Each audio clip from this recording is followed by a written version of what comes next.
Muy buenas noches. Hoy, como todos los domingos, nos encontramos con ustedes para platicar en nombre de la ley.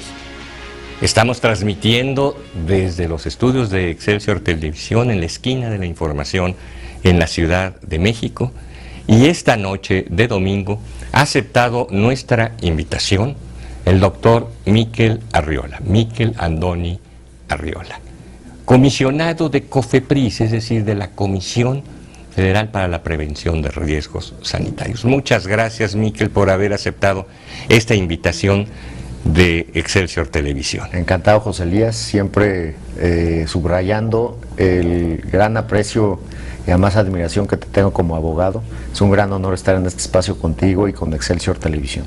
Muchas gracias, Miquel. Muchas gracias. El doctor Miquel Arriola es abogado, hizo su carrera de abogacía en la Universidad Anáhuac y posteriormente hizo sus estudios de posgrado en la London School of Economics y en la Universidad de Chicago. Quisiera comenzar preguntándote que nos ilustres, para los que no sabemos con claridad, ¿qué es la COFEPRIS? ¿A qué se dedica? ¿Desde cuándo existe? Muchas gracias, José Elías. Esa pregunta me permite entrar directo a lo jurídico y a una historia jurídica muy rica. En la Constitución del 17, una de las excepciones a las facultades del Poder Legislativo fue la materia sanitaria.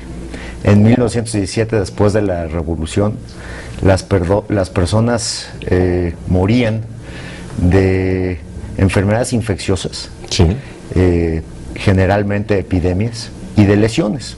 Eso ha cambiado a lo largo de los años, pero era de especial importancia para el legislador constitucional generar una instancia sanitaria fuerte, y en el artículo 73 de la Constitución establece como una facultad que rebasa a lo legislativo, la facultad sanitaria. Establece un Consejo de Salubridad General y establece como autoridad máxima. Como la autoridad máxima, y establece también que la Secretaría de Salud podrá determinar excepcionalmente disposiciones de cumplimiento general sin ni siquiera ir al Congreso y sin ni siquiera respetar las jerarquías propiamente ejecutivas, y subraya ahí la importancia de las facultades sanitarias que se depositaron para protección contra riesgos sanitarios en la propia Secretaría de Salud, en varias subsecretarías.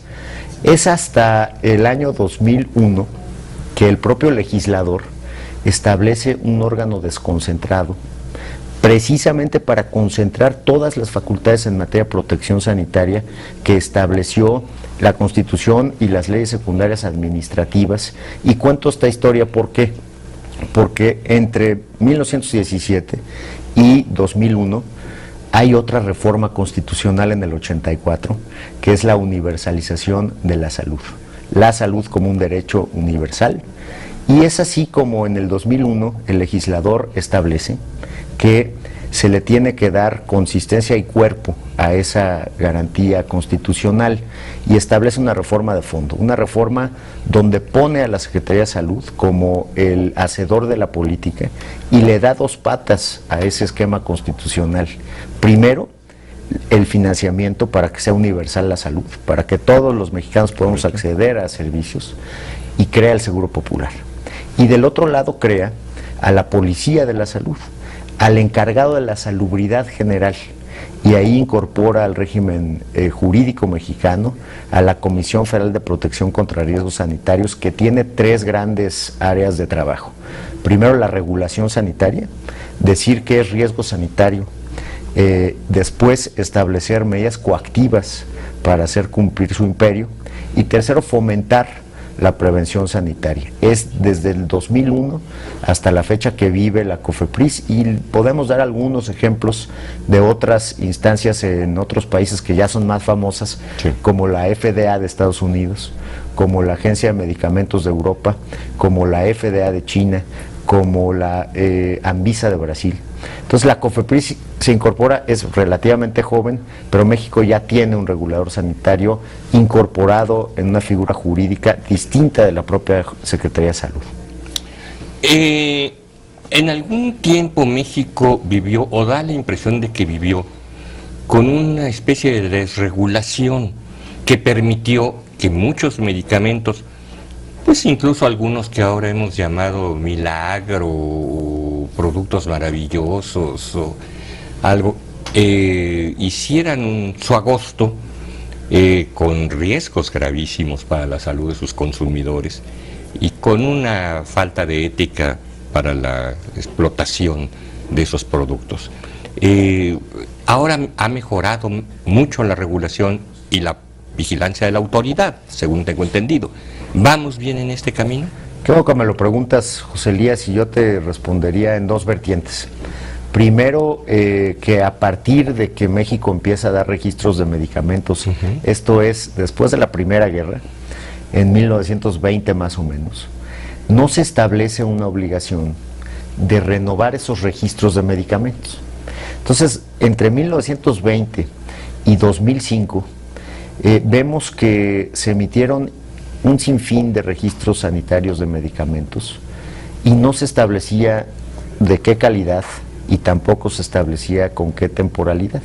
Entonces, otra vez interviene el legislador interviene en 2005 y le da un gran orden a la política farmacéutica mexicana. ¿Qué dice en 2005? Teníamos por un lado los productos similares, seguramente te acordarás, sí. Y por otro lado teníamos los genéricos y por otro lado teníamos los de patente.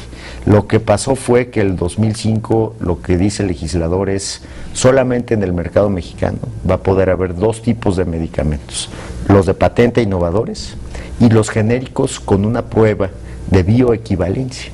Tienen que ser iguales, equivalentes a la sal cuando pierde su patente el innovador. Eso es un gran avance en materia política farmacéutica. ¿Y qué dice también el legislador? Le ordena al Ejecutivo a renovar todos los productos que empezaron a darse y a autorizarse en el mercado desde 1920 para que tengamos cada 5 años, como tenedores de registros sanitarios, que renovarlos. Y eso le da un gran orden al mercado farmacéutico. Vamos a la segunda vertiente, engaño publicitario al consumidor, que desde luego es un riesgo sanitario. Ese engaño al consumidor consistía, y consiste ciertamente en algún nivel ahora, en que se presente un producto que no es medicamento, es decir, podemos decir un suplemento alimenticio, que en la publicidad diga que cura, y que cura diabetes, y que cura cáncer, y que cura enfermedades asociadas al sistema nervioso, o que baja de peso, o que quita las arrugas.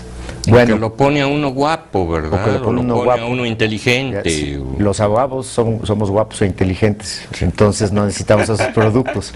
Pero, ¿qué hicimos en el 2012? Obligamos a los medios de comunicación.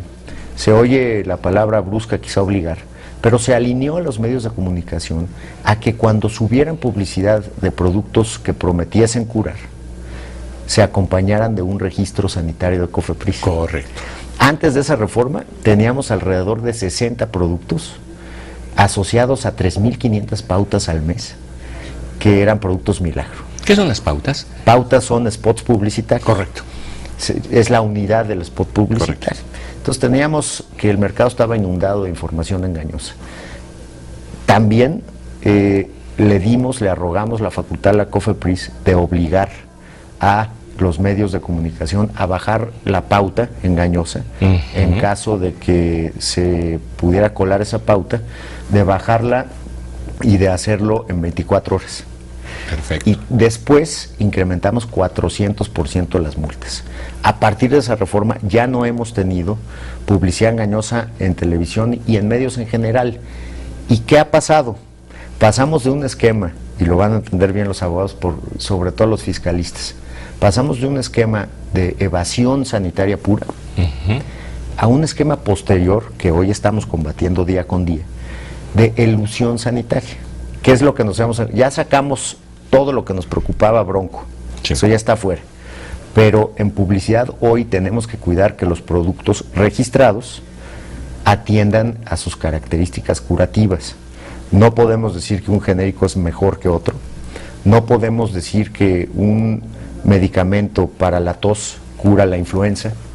No podemos ir más allá de lo que la autoridad ciertamente permite, y es lo que hemos estado haciendo. Te hago un corte muy rápido.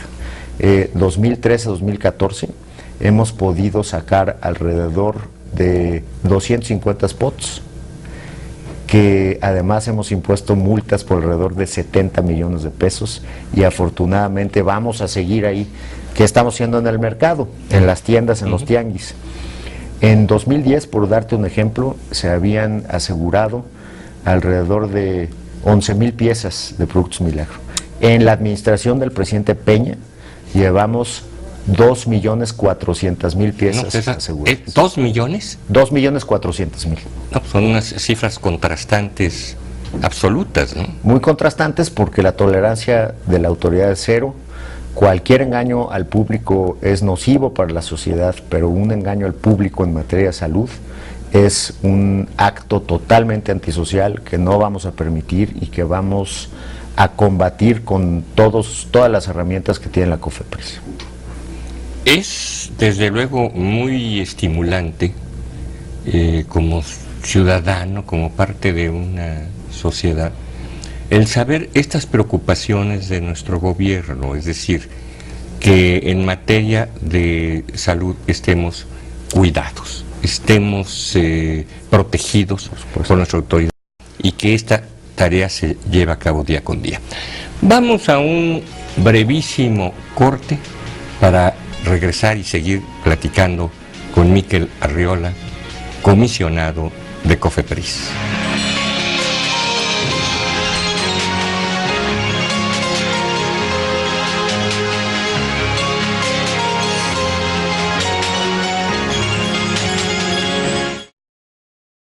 Te invitamos a seguir cuestionando la información con los siguientes videos.